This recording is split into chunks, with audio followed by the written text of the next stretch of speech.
Saraswati Group of Education. Today I am conducting this session for grade 5. Subject is math. We are discussing chapter number 5, geometry, and this is my session number 1 for this chapter. So kids, before we start discussing the exercise of this chapter, there are a few points, few words which you need to understand which are related to geometry. कुछ important words हैं जिनके meanings आपको पता होने चाहिए geometry में. तो इन points को आपकी टेक्स्ट बुक में ऑलरेडी दिया गया है. पेज नंबर 158 में एक बॉक्स है तो उसके अंदर. तो इन पॉइंट्स को पहले हम डिस्कस कर लेते हैं. Okay, so let's start with this. A point किसे कहते हैं? Point shows an exact position in space. Since it does not have any size, it can not be seen. कोई भी पॉइंट मतलब क्या? किसी भी प्लेस का एक पर्टिकुलर जो स्पॉट होता है उसे हम पॉइंट कहते हैं. इसकी कोई पोजीशन या कोई साइज नहीं होती है. However, we use dot to represent a point and capital letters to name them. किसी भी पॉइंट को रिप्रेजेंट करने के लिए सिर्फ वहां पर एक डॉट किया जाता है और उस डॉट को एक name, that is alphabet ABCD ऐसे दिए जाते हैं. That is point A, point B, इस तरह से. Now these are the points on this page. पहला, a line. Now line is a collection of point which can not be connected and which extends in both direction. Line किसे कहते हैं? बहुत सारे points जिसको हम एक दूसरे से कनेक्ट करते हैं और दोनों साइड अगर एरो मार्क्स है तो they can be extended on both the side. यहां पर पॉइंट्स है, पॉइंट्स को मैंने कनेक्ट किया है एक लाइन के थ्रू. फॉर एग्जाम्पल, दो पॉइंट है, मैंने एक लाइन ड्रॉ करके इन्हें कनेक्ट कर दिया तो इसे कहेंगे हम line. So a line is a connection of points. ये कनेक्शन है पॉइंट्स का विच कैन नॉट बी काउंटेड. जो यहाँ पर इस लाइन में कितने भी पॉइंट आप डाल सकते हो. यहाँ पर मैंने 1 2 3 4 5 इंक्लूड किए. यहाँ 6 7 8 9 जितने आप मर्जी हो पॉइंट कर सकते हो. So which can not be counted and which extends in both direction. तो लाइन इसे कहते हैं जो दोनों तरफ, आप यहाँ इस तरफ भी एक्सटेंड कर सकते हो, इस तरफ भी एक्सटेंड कर सकते हो. तो इस तरह की जो होती है इसे कहते हैं लाइन, जो पॉइंट्स का कनेक्शन है. और ये लाइन जो है वो दोनों तरफ से एक्सटेंड की जा सकती है. यहाँ पर दोनों साइड में एरो मार्क्स दिए जाते हैं. नेक्स्ट, आपके टेक्स्ट बुक में जो फिगर दिया गया है इसमें A, B, C and D are some of the points on the line. ये पॉइंट्स देकर यहाँ आप देख सकते हो कि ये पॉइंट्स जो है वो सेम सिंगल लाइन में है. We can place any number of points on the line. इस लाइन में आप चाहे कितने भी पॉइंट्स ऐड कर सकते हो. The arrowheads indicate that the line extend endlessly in both the direction. दोनों तरफ एरोज लगे हैं. क्यों? क्योंकि ये लाइन जो है वो दोनों तरफ एक्सटेंड मतलब आप लंबा और खींच सकते हो. A line can be named by any two points on it. इस लाइन को आप किसी भी पॉइंट से नेम कर सकते हो. The above line can be named as line AB. इसे कैसे पढ़ते हैं देख लीजिए. लाइन AB और लाइन AC और लाइन AD. तो इस तरह से आप इसको नेम कर सकते हो. Next, 2 points are enough to draw a unique line. कोई भी एक लाइन ड्रॉ करनी है तो 2 points ले लीजिए, बीच में ड्रॉ कर दीजिए तो चलेगा. 2 points अ लाइन. तो 2 पॉइंट इनफ है कोई भी लाइन को ड्रॉ करने के लिए. Clear? 2 points are enough. Next, a line segment. Line segment किसे कहते हैं? Line segment is a part of line. Say PQ is a line segment. P and Q are its end points. PQ एक line segment है. क्यों? क्योंकि ये एक line का पार्ट है और ये इसका एंड पॉइंट है. नेक्स्ट, अ रे. आप एंड पॉइंट क्यों बोल देख सकते हो कि लाइन एक्सटेंड नहीं की जा सकती, किसी भी डायरेक्शन में एरो मार्क नहीं दिए गए, तो that is the end point of that line, so it is called a line segment, line segment. Next, a ray, ray is also a part of line, ray भी एक line का part ही है। Unlike the line segment, it has one fixed initial point and it extends endlessly on y direction. अब line किसे कहते हैं? जो points है वहां मैंने पॉइंट्स को ज्वाइन किया है और दोनों तरफ से एक्सटेंड किए जाए तो इन्हें कहेंगे हम लाइन। नाउ लाइन सेगमेंट का मतलब क्या है? दो पॉइंट्स है, यहां मैंने इन दोनों पॉइंट्स को सिर्फ ज्वाइन किया है, इन दोनों पॉइंट्स को ज्वाइन किया है, कहीं से भी एरो मार्क नहीं है। ये लाइन जो थी वो दोनों तरफ से एक्सटेंड होती है। ये लाइन सेगमेंट जो है वो किसी भी तरफ से एक्सटेंड नहीं की जा सकती, सिर्फ इस पॉइंट से इस पॉइंट तक मेंशन किया है तो वो है लाइन सेगमेंट। रे किसे कहते हैं? कि यहां एक लाइन है दूसरे पॉइंट तक जाती है बट किसी भी एक डायरेक्शन में एक्सटेंड होती है, तो इसे कहेंगे हम रे, क्योंकि ये लाइन यहां पॉइंट टू पॉइंट ही है, एक्सटेंड कहीं से भी नहीं होता है, दोनों तरफ एक्सटेंड होता है, तो लाइन कहीं से भी एक्सटेंड नहीं होता है, एंड है इसका, तो ये क्या है? It is a line segment. रे का मतलब क्या है? एक तरफ एंड है, दूसरी तरफ से वो एक्सटेंड हो सकती है। It can be either on this side और ऑन दिस साइड, दोनों तरफ एक्सटेंड नहीं हो सकती, किसी भी एक तरफ से एक्सटेंड कर सकते हैं। सो अ रे is also part of line. Unlike line segment, it has one fixed initial point and it extends endlessly in the one direction. एक डायरेक्शन में आप उसे एक्सटेंड कर सकते हो, तो इसे हम कहेंगे रे। Next, x is initial point of ray xy. ये xy जो रे है, आप फिगर देख सकते हो आपकी टेक्स्ट बुक में, तो इस xy रे का जो इनिशियल पॉइंट है वो है x। इनिशियल पॉइंट इसलिए क्योंकि x वाली तरफ से वो लाइन एक्सटेंड नहीं की जा सकती। आप फिगर में देख सकते हो कि x y वाली जो रे है, see this is x, this is y, तो x जो है वो इनिशियल पॉइंट है क्योंकि x वाली तरफ लाइन एक्सटेंड नहीं हो रही है, y की तरफ से एक्सटेंड हो रही है। सो x is the initial point of रे xy, y is a point on the ray, और ये y जो है वो इस रे में एक छोटा सा पॉइंट ही है, रे और एक्सटेंड हो सकती है। Now, these are all the things which you have already learned. So ये एक छोटा सा recap था। Now plane. Plane is a flat surface such as a page of this book or notebook. Plane किसे कहते हैं? कोई भी फ्लैट सरफेस है, जैसे कि आपकी टेक्स्ट बुक का, नोटबुक का कोई पेज है, तो उसे प्लेन कहते हैं। But unlike a page, a plane does not have any boundaries.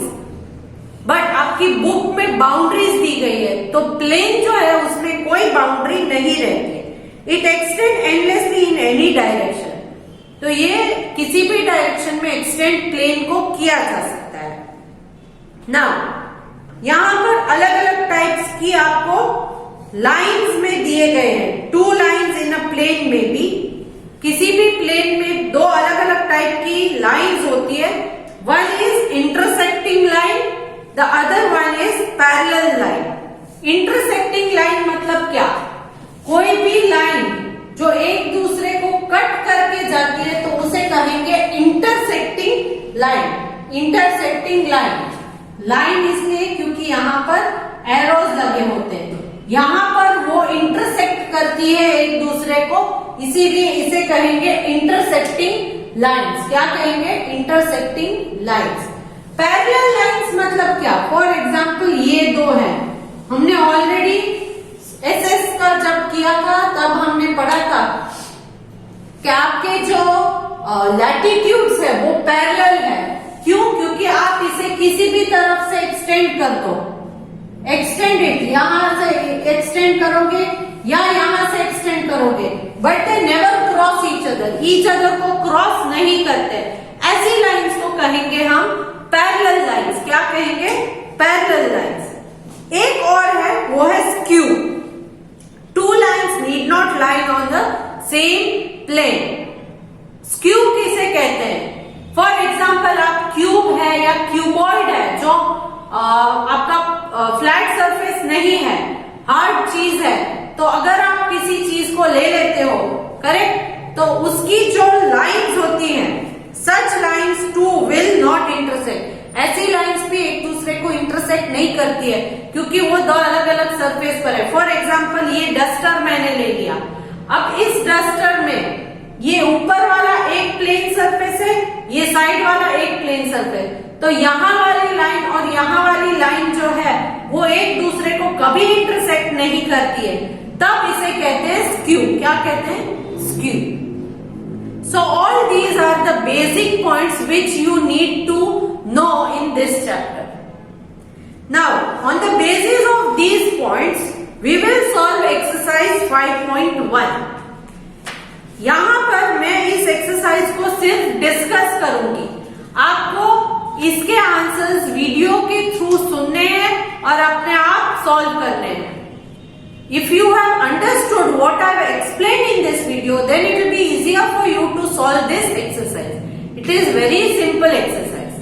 So let us start solving them. Exercise 5.1, main question 1 is fill in the blanks. Now blank A. A dash shows an extent position in space. A dash shows an extent position in space. किसी भी खाली जगह पर अगर किसी चीज की position दिखानी है तो हम क्या करते हैं? पॉइंट करते हैं। क्या करते हैं? पॉइंट करते हैं। करेक्ट। फॉर एग्जाम्पल, मैं दिखा देती हूं कि ये एक प्लेग्राउंड है और यहां पर इस पोजीशन में एक लड़का खड़ा है, तो मैंने उस पोजीशन को रिप्रेजेंट करने के लिए एक सिर्फ पॉइंट लगाया है। तो a point shows an exact position in space. Exact position दिखाता है प्लेस की, तो ये है point. First answer is point. Next B, a dash is collection of points which cannot be counted and which extends on both the side. Both the side extend कर सकते हैं and collection of points, collection of points है, तो उसे क्या कहेंगे? Line. क्या कहेंगे? Line. So answer for blank B is line. Next C, dash points are enough to draw a straight line. एक स्ट्रेट लाइन ड्रॉ करने के लिए कितने पॉइंट्स चाहिए? 2. How many? 2. Next D, a dash has one fixed initial point and extends endlessly on one direction. एक fixed point होता है और दूसरी तरफ अदर साइड से एंडलेसली एक्सटेंड किया जा सकता है, तो उसे हम क्या कहेंगे? It is a ray. So answer to D is ray. Next E, if two lines have common point, then the point is called the point of. दो लाइंस हैं और अगर इन दोनों लाइन का ये एक कॉमन पॉइंट है जहां पर वो एक दूसरे को कट करती है, ये एक पॉइंट है जहां इन दोनों लाइंस का ये कॉमन पॉइंट है, तो इस पॉइंट को हम क्या कहेंगे? It is called point of intersection. Point of intersection. यहाँ ये दो लाइन इंटरसेक्ट करती है एक दूसरे से, so it is called point of intersection. Next F, two lines in the same plane that never intersect are called dash lines. दो line जो एक दूसरे को कभी इंटरसेक्ट नहीं कर सकती, इन लाइंस को हम क्या कहेंगे? Parallel lines. What? Parallel lines. So these are the answers for the fill in the blanks given in your book, exercise 5.1, main question 1. Now let us discuss discuss main question 2. Look at the following pictures and identify which position of the arm represent. Arm मतलब हाथ, हाथों की जो positions है वो किस चीज को रिप्रेजेंट करती है? Number A straight line, number B parallel line, C intersecting line and D skew lines. तो अब इन्हें हम आइडेंटिफाई करेंगे. Now look at picture number 1. Picture number 1 में आप बच्चों को देख सकते हो, साथ में टीचर खड़ी है and their hands position is like this. Hands position is like this. तो डू यू थिंक कि ये ऐसी पोजीशन जो हैंड्स की है वो कभी एक दूसरे से इंटरसेक्ट करेगी? No. So they are parallel. They are parallel lines. That is B, parallel lines. Next figure number 2. यहां पर एक इंसान इस तरह से खड़ा है. सो दैट इज, ये क्या हुआ? यहां से यहां तक ये है स्ट्रेट लाइन. कौन सी लाइन है ये? Straight line. Next you can see a girl. एक गर्ल ने अपने हैंड्स पीछे की तरफ रखे हैं, पीछे की तरफ. See it is like this. So do you think कि ये हाथ कभी भी यहां ऐसे क्रॉस में आए हैं? नहीं, स्ट्रेट पीछे की तरफ है. तो it is again parallel line. So next number 4. Number 4 में आप देख सकते हो कि एक इंसान ने जो है वो पेंट ब्रश पकड़ा हुआ है कुछ इस तरह से. तो ये क्या हुआ? यहां एक लाइन, यहां से एक लाइन. तो उसके शोल्डर का जो पॉइंट है आप देख सकते हो, यहां कोनी की तरफ और शोल्डर की तरफ ये दो मिले हुए हैं. तो it becomes and intersecting line. ये बन गया आपका इंटरसेक्टिंग लाइन क्योंकि कॉमन पॉइंट है. उसकी एल्बो के पास कॉमन पॉइंट आपको दिखेगा, शोल्डर्स एंड एल्बो के पास. Next figure D. Figure D में आप देख सकते हो कि girl is walking and when she is walking उसके लेग्स एंड हैंड्स, यहां पर हैंड्स जो है वो एक हैंड आगे की तरफ है, एक हैंड पीछे की तरफ है. तो दो अलग अलग प्लेन में ये लाइंस है. तो what it will become? It will become a skew line. ये है स्क्यू लाइन क्योंकि ये दोनों हाथ एक आगे है एक पीछे है. तो it becomes a skew line. ये दोनों है skew lines. Clear? Next questions number 3. Identify the parallel and intersecting line. तो ये बहुत ही आसान है, इसे आप अपने आप करोगे. पैरेलल लाइंस ऐसी लाइन है जो एक्सटेंड करने पर भी एक दूसरे से क्रॉस नहीं करेंगी, और इंटरसेक्टिंग लाइंस मतलब जो एक दूसरे को क्रॉस करेंगी. करेक्ट? तो उन्हें बोलेंगे इंटरसेक्टिंग लाइन. तो ये आप अपने आप करोगे होमवर्क में. तो आज का होमवर्क आपका यही है. एक्सरसाइज 5.1 जो है वो आपको कंप्लीटली सॉल्व करनी है. Clear? Next session we will start with exercise 5.2. I am sending the PDF in which I have already solved exercise 5.1 along with some points which are very important from the point of view of this chapter. So please complete your CW and do write your CW with good handwriting, no spelling mistake and math से इसलिए कोई scribblings मत कीजिएगा. Pencil से solve कीजिएगा सारी चीजों को. क्वेश्चन पेन से लिख सकते हो. ओके? सो चलो, I hope you will do your work on time. Let me take your leave now. Bye.